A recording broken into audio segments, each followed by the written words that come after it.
appreciate everybody making the time and listening to what I hope isn't too boring of an idea this late in the afternoon and this deep into the idea panel. But Griff touched on my background a little bit. I started off my career in energy, and this one had just Calumet Specialty Products, just to kind of give you a backstory on what the company's been doing and how it got here back in the early 2010s era, when anything that had some sort of stable cash flow stream was becoming an MLP for tax reasons and getting an investor base. This decided to pursue that path and ended up through a series of ill-timed and unfortunate acquisitions, becoming more or less a conglomerate of refining assets in the energy space. What makes this idea so interesting now is that just through sheer serendipity, one of their assets happened to be one of the top decile assets for conversion into renewable diesel and sustainable aviation fuel. So you have another part of the backstory is you've got this family that's owned 15% plus of the name, which has made it largely liquid. And if you look at their other public holdings, they're pretty much exiting the public markets.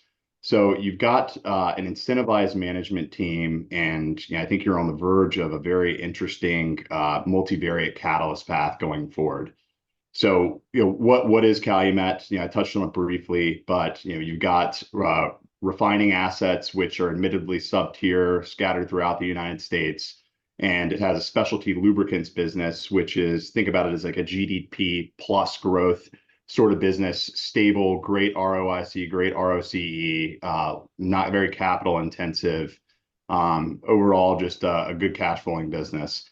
But as I alluded to, the crown jewel is this business that they have in Montana Renewables. And why is this important? Without Montana Renewables, I would think the company is trading fairly valued today. But if Montana Renewables plays out as we think it potentially could, it would represent a potentially significant monetization event for the business that would essentially allow it to recapitalize and allow you as an investor to capture that value. And absent some of the parts stories, absent catalyst paths are always kind of value traps in my view. But I think there are a lot of different ways for this one to play out and for investors to accrue value. The first of which is in this upcoming quarter, you have the full standalone run rate financials of that asset. For the past year and a half, they've been developing and converting this asset, and you'll really be able to see what can this asset do on just on a run rate basis and be able to extrapolate value for investors. Secondly, you have a C Corp conversion. So as I alluded to in the past, Calumet has been an MLP. It trades $2 or $3 million of ADV a day, which no institution can really touch, if institutions even want to touch MLPs for the K1 purposes in the first place. So management has alluded to converting from MLP to C Corp in the second or third quarter of this year. And additionally, in terms of realizing that value of MRL, you have the potential to secure a DOE loan that the government is being more aggressive in terms of handing out to further amplify the earnings power of that asset through a CapEx investment cycle in the asset to fully convert it and maximize it to sustainable aviation fuel. Now, sustainable aviation fuel is a market that has extremely high barriers and moats. You can't, hydrogen, battery power, like nothing in the technology spectrum can really convert, our jet fuel market into a more sustainable and cleaner path. Jet fuel represents, call it 4% of the CO2 emissions. And, if you listen to any of the calls from all the airlines, this is a huge point of emphasis and focus for them in terms of becoming net zero. Again, just going back to, the MRL asset as it stands up today, MRL, and then there are two other competitor assets, are the only ones in the North American landscape that are going to be dedicated SAF facilities. And in terms of sheer market share and size, Calumet's project would only represent 1% of the North American aviation fuel market. And furthermore, why is this asset unique? Geographically, it is a differentiated asset, both from a feedstock perspective, which is going to primarily rely on tallows, which is called used cooking oils that you see at French fries at McDonald's, and more importantly, chamomilla, which is essentially a fallow crop that you use to regenerate nitrogen in fields between crop cycles. So you've got these two cheap sources, and more importantly, not a lot of competitors in their area of the world to acquire these feedstocks. And you have access to the Pacific Northwest and Canadian markets, which are premium markets. So taking another step back, why does this opportunity exist? We talked about the illiquidity of the MLP structure. The company's traditionally been highly levered. And it's really just not an exciting story. This MRL asset has created an entire narrative, if the company can execute, to unlock value. And what does that value unlock look like? It can take a lot of different forms, but I'll just walk through kind of the three different paths that I see this taking. The company's alluded to in the past, potentially spinning out the asset, which would make sense if we were back in the 2021 go-go days of SPACs and all that other good stuff.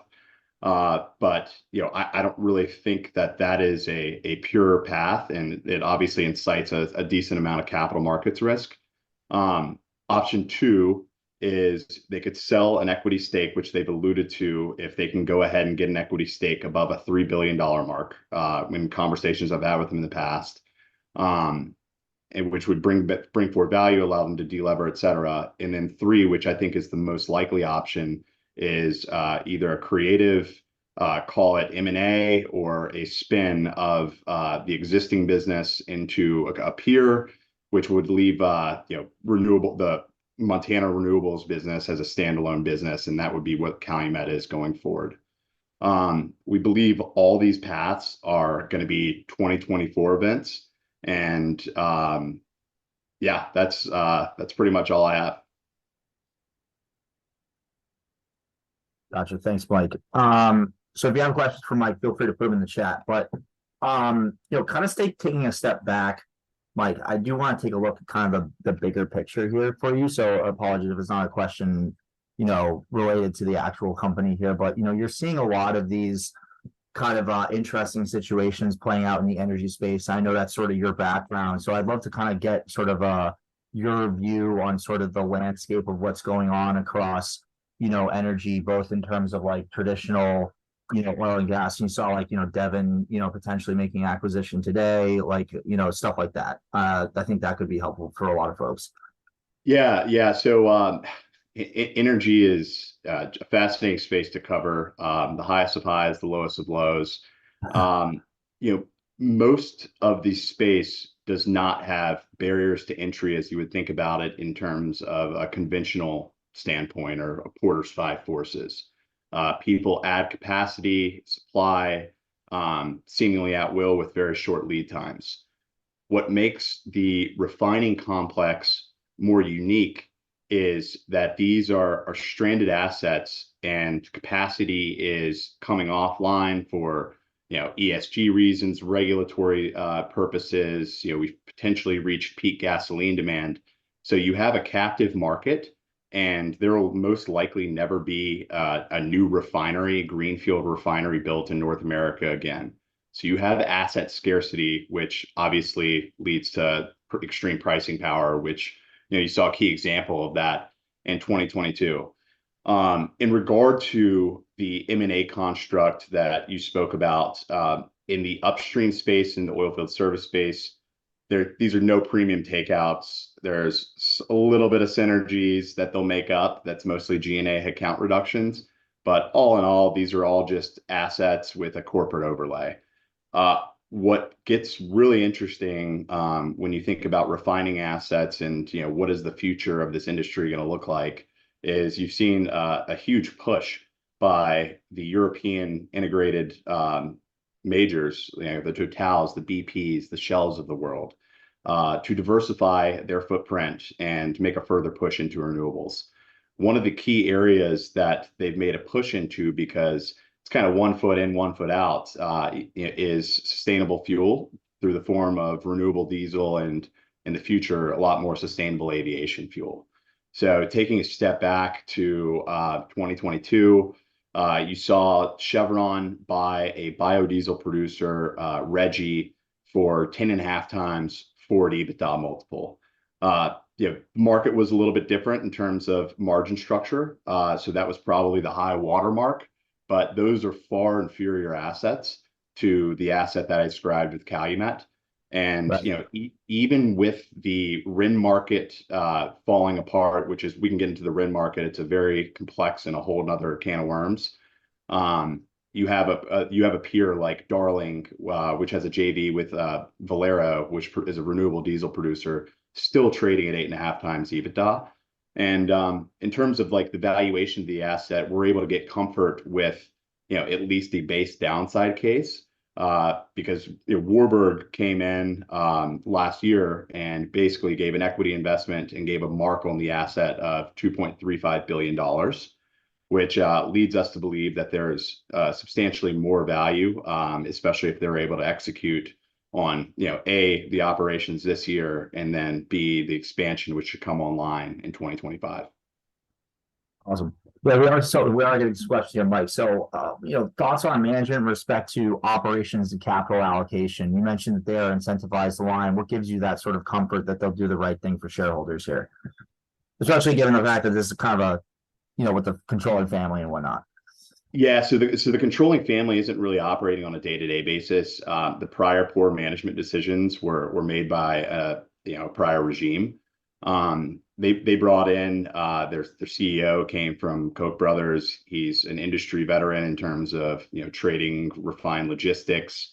He more recently bought a bunch of $20 call options for 2025. I think it was like $350,000 of them. So it's management alignment, especially in the energy spaces, is especially hard and difficult to wrap your head around. But I would say from a qualitative perspective, these guys know that they need to get something done, and I think by going ahead and effectuating the C Corp conversion, which is a lot more difficult behind the scenes from a tax standpoint Yeah. than we imagine, that are just sitting here doing monkey math in Excel. I think that really signifies like a first step towards, hey, let's look at all the different options to maximize shareholder value. Great. What are some risks to your thesis here, and how did you go about valuing the Montana Renewables asset in the business as a whole? Yeah, so the risks are inherent to any company in the energy space. You're coming off a couple of years, which is probably the best the energy space may ever have it again. So you've got a base business that has admittedly been under earning, and from a standpoint of our valuation metric, we kind of assume mid-cycle for the base business, which is performance brands, waxes and paraffins that go into anything from makeup to clothes, and the lubricants business, which is more geared towards the off market and industrial end markets. And then you have a small legacy refining footprint, which is just going off of crack spreads, essentially refining oil from various locations and turning it into diesel and gasoline and taking that margin. In terms of Montana Renewables, the valuation construct that we looked at was twofold. Looked at the multiple of EBITDA basis, being conservative, not assuming that they're going to be able to ramp and execute and get this DOE loan and get to this $500 million of EBITDA that they've thrown out. And then secondly, on a DCF basis.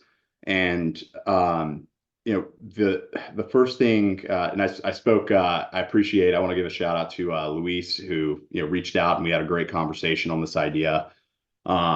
So, when we looked at the valuation construct for Montana Renewables, just given where the RIN market has been pricing, which is probably close to trough, wanted to flex it all the way down to, what is the absolute worst case margin structure that this business could have. And even doing that, you still arrive at a value that's above that, Warburg Pincus 2.35 mark.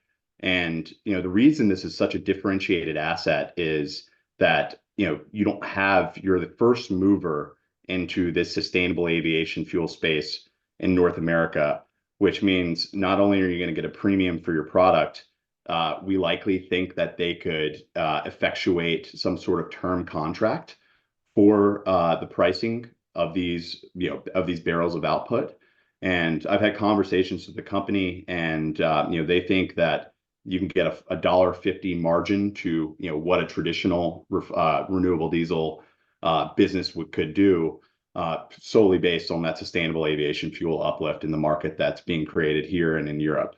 The key risks to the business, obviously, commodity risk, and right now, cyclicals, energy, nothing feels good. China's a mess. Demand is coming off quite a bit. And you may see some pressure on margins and spreads in the base business. Yeah.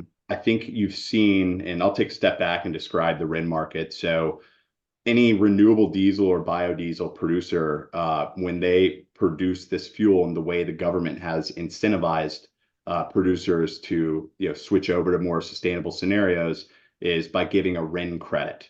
And vice versa, if you're refining traditional oil into gasoline, diesel, et cetera, you essentially have to pay that credit to those that are creating sustainable fuel.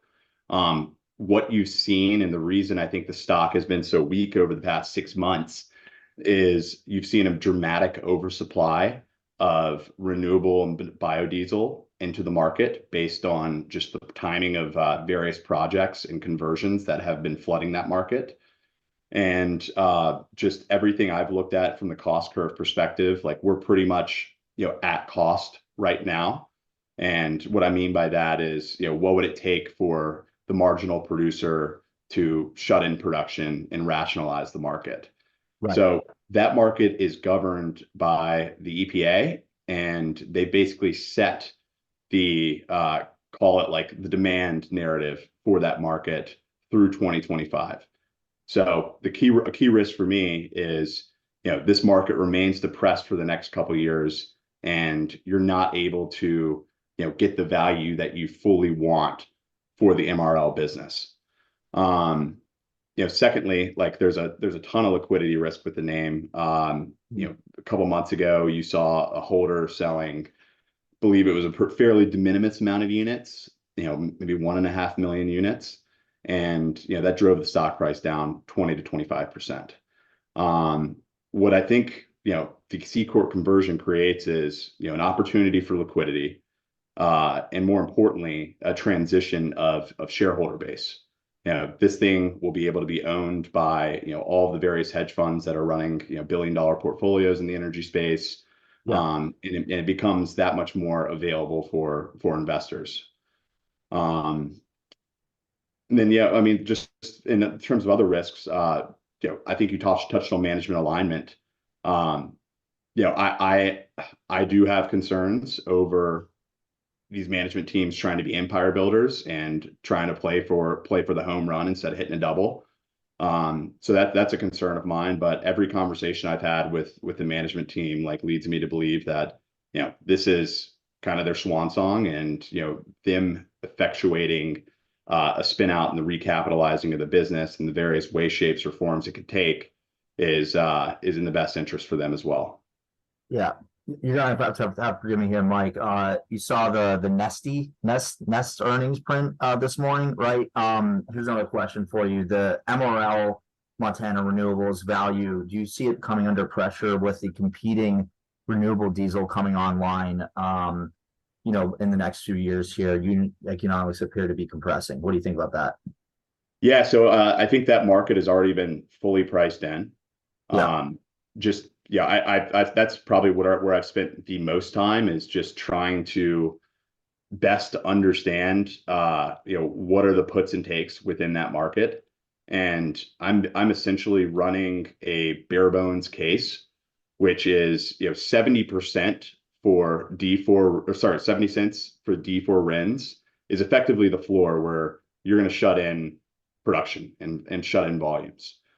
You have Calumet has stated that just due to the geographic location they have and not having to compete with the Gulf Coast projects for feedstock, they've stated that they have a 30-cent feedstock advantage from the margin stack perspective. That's something that we should see in like the coming quarters, but it hasn't been proven out effectively yet because they haven't run untreated feedstock, if you will. And then from a modeling standpoint, I'm assuming $1 uplift on the RD margin for sustainable aviation fuel. Management's guided me to $1.50. And even with all of those inputs, assuming a 10% cost of capital, you can get to a DCF of $2.6 billion, which is, any way you look at it, substantial upside to share price. Right. And that's a 20-year DCF. There's no terminal value assumptions, no terminal growth assumptions. It's just here's what we can get in the here and the now, because who knows what happens in the future.